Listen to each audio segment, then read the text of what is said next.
नमस्कार, आपको सीधा जालौन लिए चलते हैं और देखते हैं मुख्यमंत्री योगी आदित्यनाथ को। ये निर्णय अन्नदाता किसानों के लिए थे, पशुपालकों के लिए थे और बेटियों की सुरक्षा के लिए थे। आप देख सकते हैं पिछले 5 साल के दौरान मैं जितनी बार बुंदेलखंड का दौरा किया हूं, जितना दौरा मैंने बुंदेलखंड का किया है, मैं दावे के साथ कहता हूं कि सपा बसपा और सपा की 14 वर्षों की सरकार प्रदेश में थी। 3 मुख्यमंत्री थे। इन तीनों मुख्यमंत्री से मैं कहना चाहता हूं, इन्होंने अपने 14 वर्ष के कार्यकाल में तीनों ने पूरे प्रदेश का जितना दौरा नहीं किया होगा, मैंने अकेले बुंदेलखंड का उतना दौरा किया था।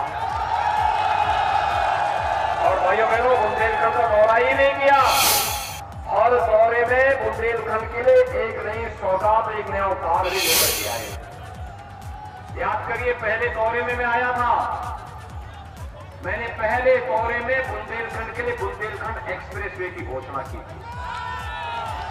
15,000 करोड़ रुपए की बुंदेलखंड एक्सप्रेसवे आज बुंदेलखंड के विकास की रीढ़ बनने वाली है। और याद करना, ये बुंदेलखंड एक्सप्रेसवे बनेगी तो भाइयों बहनों, ये बुंदेलखंड एक्सप्रेसवे हर एक जनपद में औद्योगिक क्लस्टर बनाएगी। और मैं कह सकता हूं, जिस दिन बुंदेलखंड एक्सप्रेसवे पे औद्योगिक क्लस्टर बनेंगे, मेरे बुंदेलखंड के नौजवानों को तब बुंदेलखंड के बाहर कहीं नौकरी और रोजगार के लिए नहीं जाना पड़ेगा, बल्कि दुनिया नौकरी और रोजगार ढूंढने के लिए बुंदेलखंड में आएगी।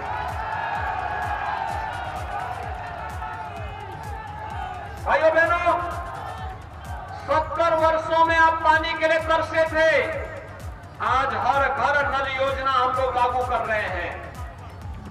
12 से अधिक ऐसी सिंचाई की बड़ी परियोजनाएं बुंदेलखंड की जो आजादी के बाद कभी पूरी नहीं हो पाई, आज हमारी सरकार ने उन्हें पूरा भी किया है।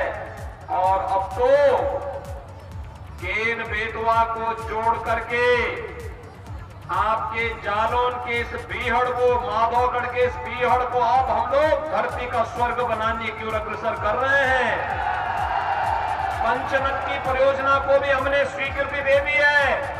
बजट में पंचनद की परियोजना पर्यटन भी, सिंचाई भी और पेयजल के लिए आरओ का पानी भी आपके घर घर में पहुंचाने का काम कराएगी डबल इंजन की सरकार। भाइयों बहनों, पहले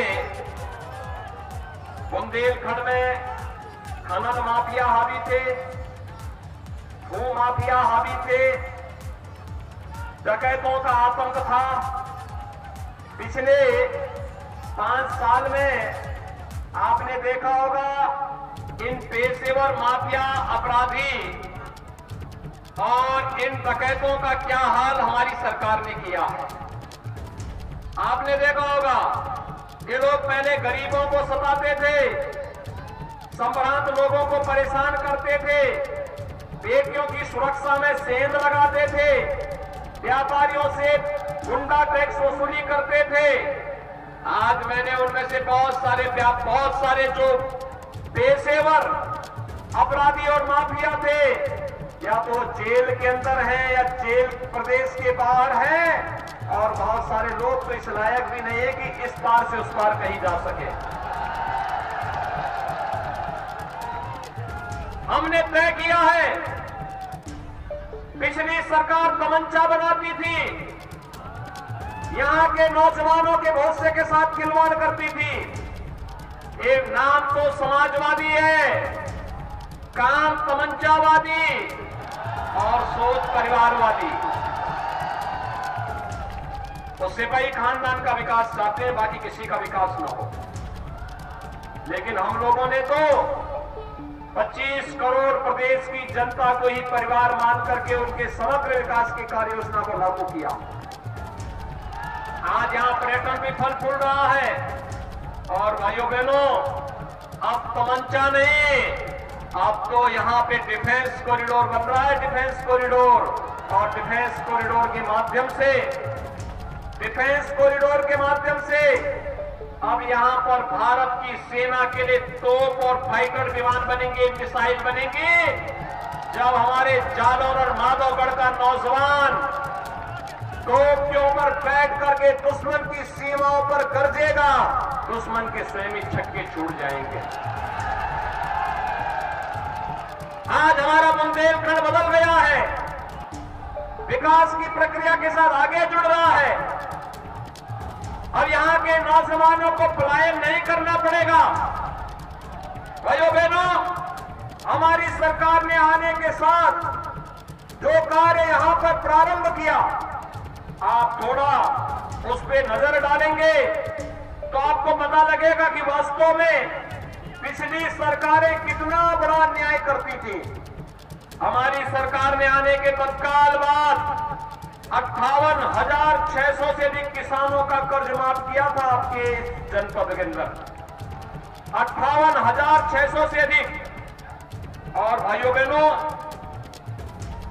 2,11,000 से भी किसानों को हम लोग सालाना डबल इंजन की सरकार प्रधानमंत्री मोदी जी के नेतृत्व में 6,000 रुपए हर वर्ष उनके खाते में प्रधानमंत्री किसान सम्मान निधि का लाभ दे रहे हैं। यही नहीं, अगर मैं आवास की बात करूं तो प्रधानमंत्री आवास योजना और मुख्यमंत्री आवास योजना में आपके जालौन जनपद में 36,582 गरीबों को एक एक आवास उपलब्ध हुआ है, अकेले एक जनपद में। समाजवादी पार्टी की सरकार में 5 साल में पूरे प्रदेश में 18,000 मकान स्वीकृत हुए थे। 5 साल में पूरे प्रदेश में 18,000 आवास। और भाइयों बहनों,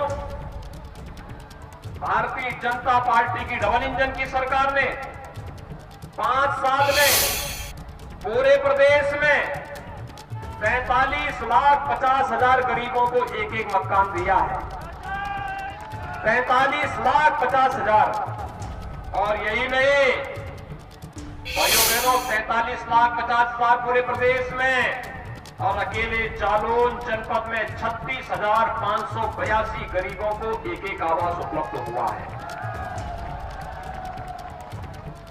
हम लोग तो नौजवानों को टैबलेट और स्मार्टफोन भी दे रहे हैं। यहां के लगभग 200 नौजवानों को टैबलेट और स्मार्टफोन मिल चुका है। और भाइयों बहनों, समाजवादी पार्टी ने सरकार की एक शिकायत चुनाव आयोग से कर दी है कि टैबलेट और स्मार्टफोन नौजवानों को नहीं मिलना चाहिए। मैंने कहा नहीं, इस पे तो अधिकार केवल सिपाही खानदान का है। ये प्रदेश को लूटते रहे, इनको कोई रोके ना। और अगर हम यूपी के नौजवानों को स्मार्ट बनाना चाहते हैं तो उनको बुरा लगता है। और मैंने भी तय किया है, अभी तो 1 करोड़ नौजवानों को टैबलेट और स्मार्टफोन दे रहे हैं। आने दीजिए डबल इंजन की सरकार, 10 मार्च के बाद अगले 5 वर्ष के अंदर 2 करोड़ नौजवानों को टैबलेट और स्मार्टफोन भी देंगे और डिजिटल एक्सेस भी फ्री में देंगे। भाइयों बहनों, इनके विजन का कहीं भी ये कोई भी विकास इनके एजेंडे में नहीं था, सुरक्षा इनके एजेंडे में नहीं था। ये लोग तो केवल अपना विकास चाहते थे। हमारा नारा है सबका साथ सबके विकास का, लेकिन इनका नारा है सबका साथ लेकिन सिपाही खानदान का केवल विकास। और यही कारण है कि सिपाही खानदान के कारण ये प्रदेश में दंगे होते थे। और अब तीसरे दिन एक दंगा, महीनों तक कर्फ्यू लगता था, बेटियां सुरक्षित नहीं थी, राजधानी होती थी, व्यापारियों के डकैती और गुंडा टैक्स वसूला जाता था। कर्फ्यू में महीनों प्रदेश तबाह रहता था। आज भाइयों बहनों, प्रदेश में कर्फ्यू नहीं, अब तो शानदार और जानदार कावड़ यात्रा निकल रही है। कावड़ यात्रा, अब कोई बमबाजी नहीं करता है, अब तो हर हर बम बम का नारा लगाते हैं। जब शिव के गण कावड़ यात्री निकलते हैं तो अच्छे अच्छे दंगाई भी अपने बिलों के अंदर घुसने के लिए मजबूर हो जाते हैं, फिर उनकी हिम्मत नहीं होती बाहर आने की। और भाइयों बहनों, आज मैं इसीलिए आपके बीच में आया हूं। मुझे एक बात बताइए, वर्तमान में कोरोना महामारी से पूरी दुनिया तबाह है। कोरोना कालखंड में मूलचंद जी, भानु प्रताप जी, ये सभी लोग तो आपके पास आए होंगे। डबल इंजन की सरकार काम कर रही थी। मैंने स्वयं मेडिकल कॉलेज जालौन का निरीक्षण किया था। झांसी में मैं आया था, ललितपुर में मैं गया था, महोबा में मैंने दौरा किया, बांदा में, हमीरपुर में, चित्रकूट में, सभी जगह में गया था। लेकिन क्या ये सपा बसपा कांग्रेस के नेताओं के भी कभी दर्शन हो रहे थे क्या कोरोना कालखंड में?